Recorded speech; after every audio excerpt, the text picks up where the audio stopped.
Muitas perguntas escatológicas estão chegando. A maioria das perguntas que eu tenho recebido são a respeito do sermão profético de Jesus, que está lá em Mateus 24 a 25, mas também em Marcos 13 e Lucas capítulo 21. Eu gosto de tomar como base Mateus 24 a 25, claro, sem me esquecer das passagens correlatas, mas eu gosto de Mateus 24 a 25 porque é onde está registrada a maior porção a respeito desse chamado sermão profético, ou sermão escatológico, ou também conhecido como sermão do Monte das Oliveiras. Vamos então responder aqui rapidamente as perguntas. A primeira, nesse sermão profético de Jesus, a quem ele se dirige? Qual é o seu público-alvo? Porque hoje em dia tem uma discussão muito grande sobre isso. Os adeptos do chamado dispensacionalismo revisado dizem que Jesus se referiu a Israel porque a igreja ainda não existia. Dizem eles que Jesus, lá em Mateus 18, ou melhor, 16, ele disse: edificarei a minha igreja e as portas do inferno não prevalecerão contra ela. Então isso está no futuro, não existia igreja, então Jesus se dirige a Israel. Ora, a igreja começou com os 12 apóstolos. A igreja nascente. O público-alvo desse sermão é a igreja, mas representada, claro, pela igreja nascente, que era formada por israelitas. Os israelitas já começaram a ver as portas do inferno não prevalecer contra a igreja. Então a igreja do Senhor é formada por todos os salvos de todas as épocas, inclusive os santos do Antigo Testamento. Agora, quem diz que a igreja não existia, tem que ter cuidado, porque se o texto de Mateus 24 a 25 não serve para a igreja, porque, segundo essa tese, a igreja ainda não tinha sido estabelecida, o que você faz com Mateus 5 a 7? O sermão do Monte, que tem ali a chamada ética cristã. Aquela ética cristã é para os judeus? É para os israelitas? E o que você faz com João, capítulo 14 a 16 e o capítulo 17, que tem uma oração sumo sacerdotal?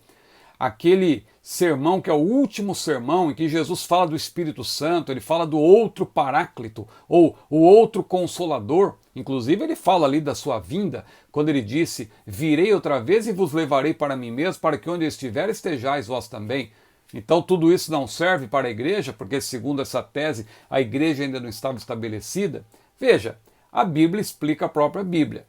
E você tem que entender muito bem que ali quando a Bíblia diz edificarei a minha igreja, não é que a igreja seria no futuro edificada. A igreja já estava sendo edificada pelo Consolador, que era Jesus, o Paráclito, e outro Consolador viria para dar sequência a esta obra. Tanto que Paulo diz: cada um saiba como edifica. O fundamento é Cristo e nós temos que edificar sobre esse fundamento. A igreja continua sendo edificada. Os dons também foram dados para a edificação da igreja. Quando você lê Efésios capítulo 4, versículo 11, diz que uns o Senhor deu para apóstolos, e outros para profetas, e outros para evangelistas, e outros para pastores e doutores, querendo o aperfeiçoamento dos santos para a obra do ministério. E ali ele fala claramente que os dons foram dados, os dons ministeriais foram dados para a edificação da igreja. A igreja continua sendo edificada. Mas quando Jesus andou na terra, a igreja já foi iniciada por ele. É claro que aquele texto de Mateus 24 a 25 é para a igreja. Mas observe que a igreja nascente era israelita. Por isso que Jesus, ao responder à pergunta que os discípulos fizeram, ele levou em consideração esse fato de que eles eram israelitas e por isso falou bastante também de Israel. Outra pergunta, qual é o assunto desse sermão? O assunto desse sermão está de acordo com a pergunta que os discípulos fizeram. Que pergunta que os discípulos fizeram? Mateus 24, versículo 3. Senhor, quando serão essas coisas? E que sinal haverá da tua vinda e do fim do mundo? Jesus tinha dito a eles que não ficaria pedra sobre pedra que não seria derribada, né? Não ficaria pedra sobre pedra que não seria derrubada, o templo viria abaixo, e eles ficaram preocupados e perguntaram: Senhor, quando serão essas coisas? E que sinal haverá da tua vinda e do fim do mundo? Eles eram israelitas, mas eram ali parte da igreja do Senhor, a igreja nascente. Jesus, então, responde a esta pergunta tripartida e, por isso, ao respondê-la, ele fala de muita coisa também alusiva a Israel, especialmente coisas que vão acontecer lá em Jerusalém. Outra pergunta, o que é o princípio das dores? Esse termo princípio das dores é encontrado com frequência na literatura apocalíptica. O termo dores, aí Odin, alude a dores de parto.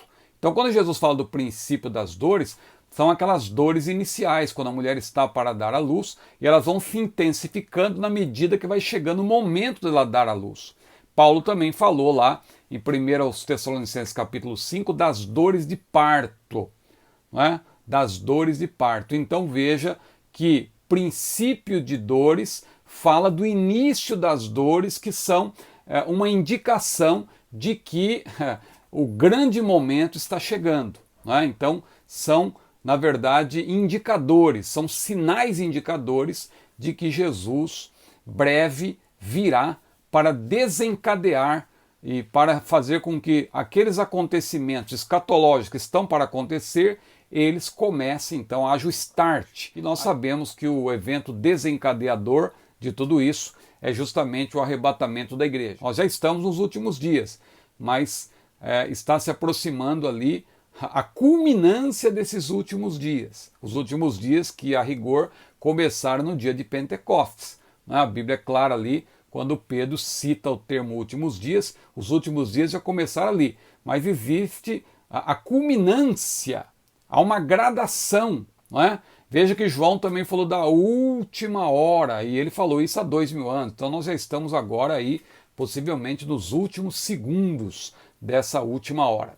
Outra pergunta, o que é o abominável da desolação? Para você entender o abominável da desolação, você tem que estudar o livro de Daniel, porque Jesus, ele se refere a algo que já aconteceu, porque Daniel falou do abominável da desolação 3 vezes, lá no capítulo 9, no capítulo 11 e no capítulo 12.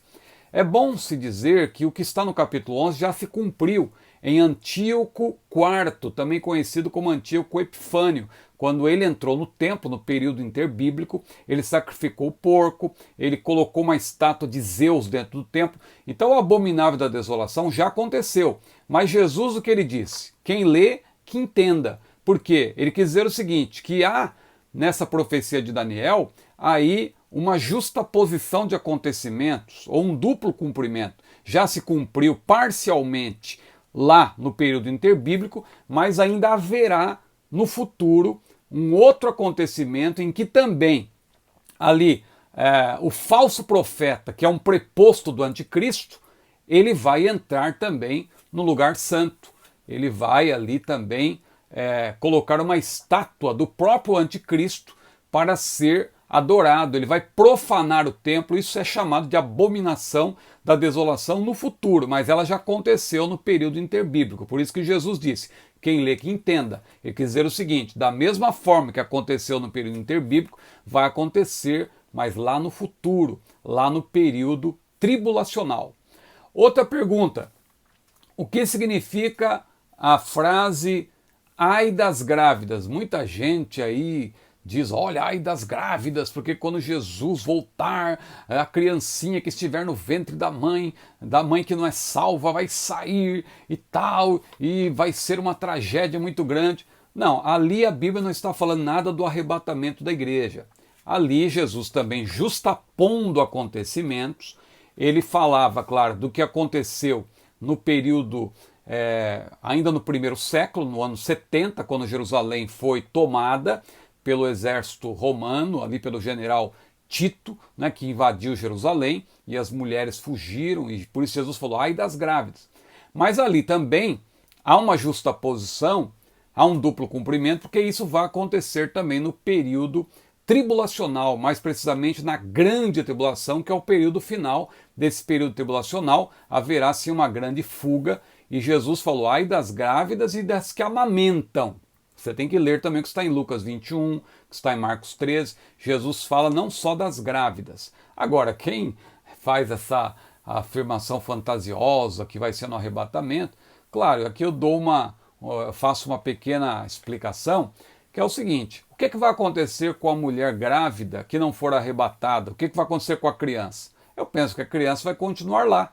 A sua vida vai ter o desenvolvimento normal, vai nascer no período tribulacional, se a mãe não morrer e a criança consequentemente também não, essa criança vai nascer no período tribulacional, lamentavelmente, vai enfrentar os horrores do período tribulacional e, se sobreviver, vai poder aí ingressar no milênio e participar do reino com Cristo.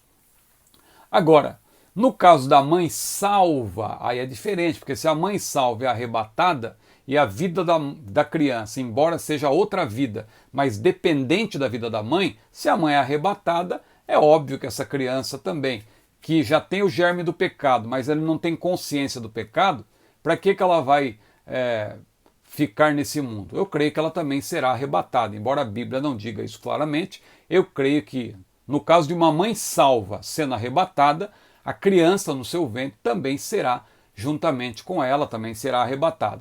No caso de uma mãe não salva, ela não será arrebatada, não é? E a criança também continua do seu ventre ali e vai nascer e vai ter oportunidade também de salvação no período tribulacional. Outra pergunta atrelada a essa: o que é a grande tribulação? Quando Jesus falou da grande tribulação, não confunda a grande tribulação com a tribulação. Muitas vezes nós tomamos um termo pelo outro, mas a grande tribulação, em Mateus 24, já é uma referência à segunda metade de todo o período tribulacional. O período tribulacional, que de acordo com Daniel 9, é na verdade um período de 7 anos. Então o período da grande tribulação é a segunda metade, 3 anos e meio, quando Jerusalém estiver cercada pelos exércitos inimigos. E ali Jesus descreve o que vai acontecer em Mateus capítulo 24, especialmente. Quem são os escolhidos em Mateus 24? Os escolhidos, veja, embora o sermão profético tenha como destinatários os salvos em Cristo, a igreja do Senhor, ali Jesus também fala do futuro de Israel.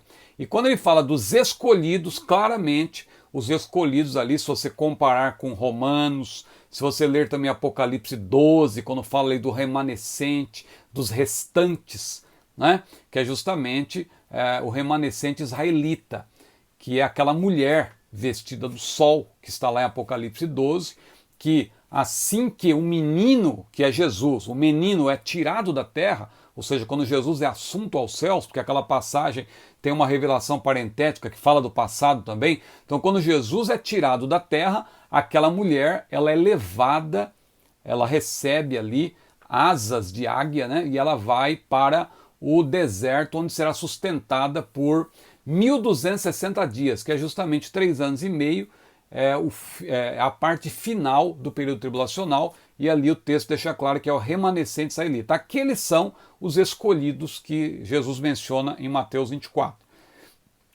Jesus fala do arrebatamento no sermão profético? Fala, eu já expliquei num vídeo. Só que você tem que interpretar o sermão profético corretamente. Porque o sermão profético, os versículos 4 a 35, é uma explicação, é uma resposta à pergunta tripartida dos discípulos.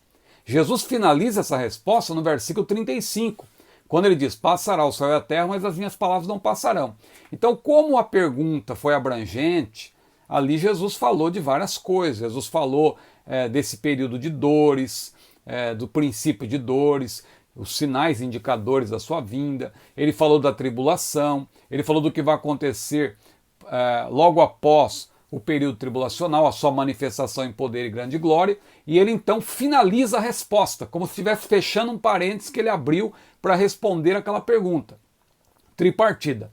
Aí, a partir do versículo 36, ele retoma o que ele pretendia falar no início, e que ele não falou no início porque ele recebeu, ele ouviu essa pergunta dos discípulos e a respondeu. Mas no versículo 36 você pode observar que a partir do versículo 36 até Mateus 25 e 13, Jesus só trata de iminência e vigilância. E iminência e vigilância estão ligados, claro, ao arrebatamento da igreja. Isso está muito claro, como foi nos dias de Noé e tal, como foi nos dias de Ló, como está lá em Lucas 17, quando ele diz também: um será levado, outro será deixado. Aquilo claramente é uma referência ao arrebatamento da igreja. Não há como você dizer que é outra coisa, porque ali ele está falando do rapto, sem dúvida nenhuma, porque ali está atrelado à iminência. A iminência. Então isso é muito claro, mas tem que estudar. Eu tenho um vídeo aí que eu também falo sobre isso. Outra coisa, quem são as virgens? Quem elas representam? Porque ali a noiva não é mencionada, alguém diz. Então a igreja, veja, a noiva não é mencionada, mas parábola não se interpreta dessa maneira. Você não deve interpretar uma parábola levando em consideração todos os elementos. O que você tem que considerar é o contexto e o objetivo, o propósito da parábola. Se você ler o que está no capítulo 24, no fim, Jesus fala da parábola dos dois servos. Ele está falando justamente de vigilância ante a vinda iminente do Senhor. Então ele fala dos dois servos e depois o capítulo 25, que no início, antigamente, claro, era um bloco só, não tinha capítulos e versículos, começa justamente com um conectivo, diz então. Ou seja, Jesus continua falando do mesmo assunto e ali quando ele fala das 10 virgens, claro, 5 delas eram prudentes, 5 eram loucas, é uma referência ao povo de Deus por ocasião do arrebatamento. Ali uma parte estará preparada e outra parte estará desapercebida. Por isso que ali ouviu-se uma voz, aí vem o esposo, saí-lhe ao encontro, e diz a Bíblia, e as que estavam preparadas entraram com ele para as bodas e fechou-se a porta. Amém, meus irmãos? Um vídeo aí de respostas objetivas, mas eu tenho vídeos aqui no meu canal que tem respostas mais pormenorizadas. Que Deus abençoe a todos, a paz do Senhor.